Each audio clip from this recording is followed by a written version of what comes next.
Yo, what is up guys? It's Pedro here. In today's video, I'll be doing a deeper dive into the Washington Commanders first round pick, Josh Conerly Jr. from Oregon. We'll be going over some of his tape against Abdul, where he absolutely shut him down. The number 3 pick in the 2025 NFL Draft, who is going to a division rival in the New York Giants. If you guys are new, make sure to subscribe, hit that like button and that notification bell as well. We'll be posting a ton of draft content, so any Commanders news you need, subscribe here. Also hit that notification bell and tell me what you think about the pick. So I'm not going to BS a lot. We're going to just get right into it, talking about this game against, Penn State. So 35 pass block snaps, 0 pressures allowed, 0 sacks allowed, and a win. I mean, Josh Conerly had a really good game. He was playing left tackle, going up against Abdul, who, is the best pass rusher in this draft, an absolute stud.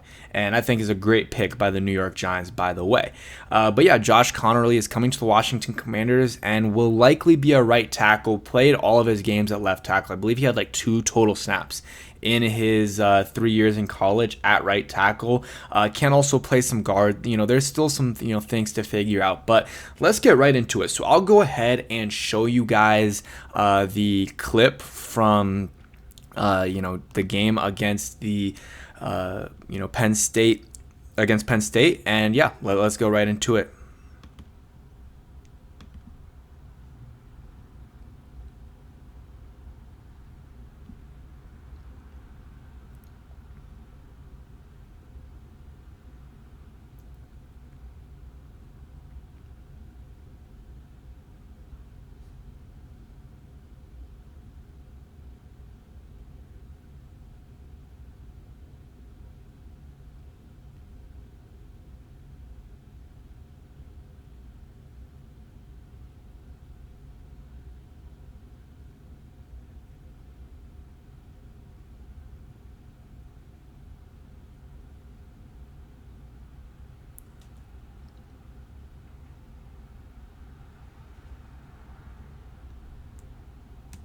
All right, so those were the clips. I'll put this link in the description. Shout out to Ryan Fowler. I believe he used to work for the Commanders, now just doing stuff for a bunch of other teams. But you saw the clips. They're not a lot, but just, there were 5-ish reps there, from the game against the against Penn State. So I forgot. I don't know why I forgot their mascot, but the Nittany Lions. But yeah, really good reps overall from Josh Conerly, and going up against Abdul, that's not an easy task at all. And for him to do what he did is really good. I mean, that was probably his worst rep right there. And I'm not gonna act like I'm an offensive line guru or film guru or anything, but still, it looks like the quarterback does have to step up in the pocket a little bit, but that's because of I believe that was the right tackle there. Yeah, that was the right tackle who allowed the pressure, and Josh Conerly still does a pretty good job. You see the right tackle gets smoked, and then the quarterback Dillon Gabriel has to step up in the pocket up to the right. So, and also something I just realized is that Dillon Gabriel is a left-handed quarterback, and Josh Conerly was, protecting the left side. He was playing left tackle, which usually is the blind side, but for Dillon Gabriel, that is not the case because he is a left-handed quarterback. So, it'll be, obviously it's still, different mechanics and stuff. It will be an adjustment, but sliding over to the right side, he won't be Jaden Daniels' blind side protector either. So I think that will make things a little bit easier, but just something to think about there. You see another rep here, just giving you guys a few more clips so you guys can see, this was a very, very good rep, had Abdul on the ground there. And yeah, overall a really good game. I'm sure there's more tape on it that you can watch the whole thing. But yeah, 35 pass block snaps, 0 pressures, 0 sacks. Great game. And that's against the best talent in college football. There's no one better. And yeah, he did that. And RAS score. So athletic wise, he's pretty athletic. 8.84 is his RAS score, which is very good. Scale from 0 to 10. The vertical jump, very, very good. Almost, as high as you can get, 9.8. 8.3, I believe. The broad jump was okay, a little bit above average, 8.7. And then the 40-yard dash time was really good, 20-yard split, 10-yard split also. Bench press was pretty good, 6.7. The weight was fine, above average, 311 pounds. The height is I guess the worst thing he has, which is 6'4.5", which still isn't that bad. I mean, he's basically 6'5", so I mean that's not bad at all. And overall, his RAS score is very good, close to a 9. And that's a common theme, very, very common theme with Adam Peters' selections, is he likes, guys have high RAS scores, which basically means very athletic guys, and then also, guys that are captains. I don't believe Conerly was a captain, but hand size very good as well, arm length good as well.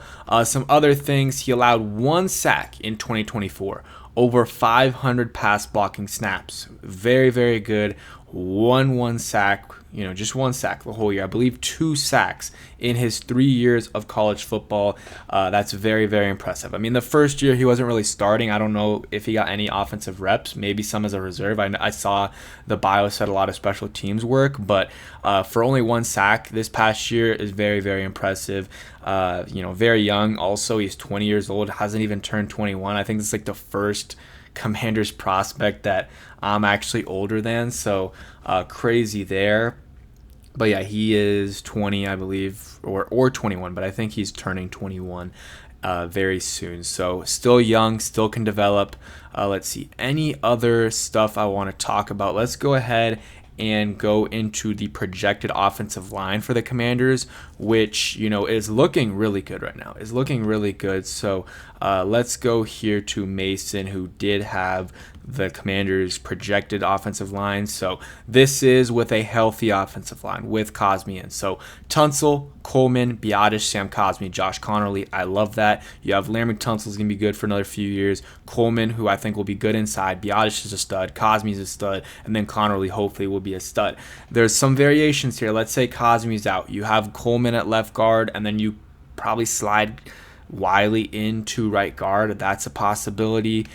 Maybe you don't feel amazing about Conerly at tackle, so you could potentially move Conerly inside, let's say to left guard or right guard, but let's say you move him to left guard, and then Coleman's your right tackle, and then Wiley's your right guard. So those are different possibilities, but obviously you rather have a guy you draft in the first round to be a tackle.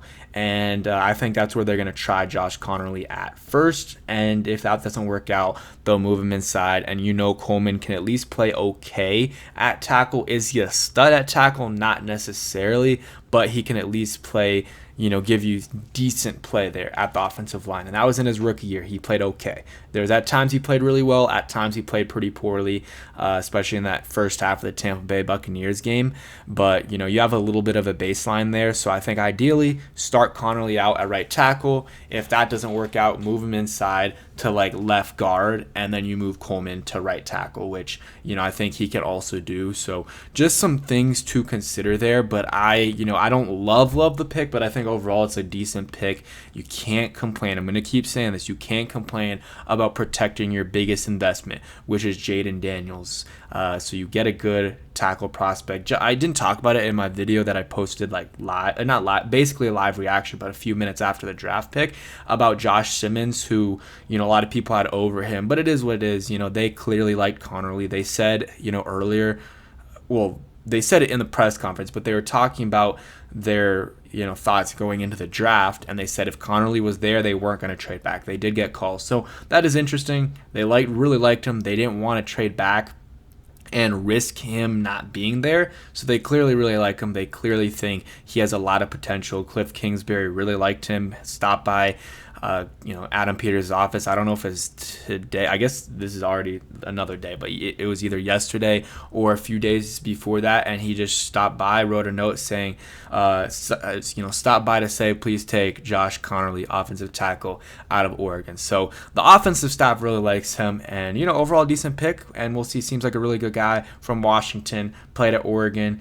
And yeah, now on to day 2. They need to address defense. They really, really do. The defense was the weak point last year. They didn't do anything to address it on day one. That's fine, but you better use your pick on day 2, and maybe if you trade back multiple picks to get it, the defensive player, whether that's edge rusher, cornerback, whatever. Let's get this room a little bit deeper and add some more talent. So they got 4 picks left, I believe.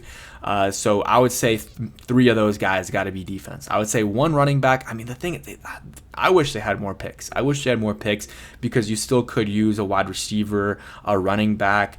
But at this point, maybe you could use another tight end, but no, let's focus on defense. No tight ends. Don't need any more offensive linemen unless someone crazy falls. You don't need a quarterback, obviously. So running back is really the biggest need on offense, and you might not be able to get a receiver. That's fine. Take a running back, maybe like Bashal Tune in the 4th round, and tomorrow I would focus on like an edge rusher. Landon Jackson's still available. There's other guys. Mike Green, Donovan Azaraku, Nick Gordon are all available, but I would be very surprised if those guys are still there at 61. Femi is still available, who D-end out of UCLA. So just names to keep in mind. I might make a video about that tomorrow, but that is it for today's video. I guess I'll make a video about that today. Recording this at 2 a.m., so it is a little bit late, but thanks for watching. I hope you guys enjoyed, and peace. Hail to the Commanders.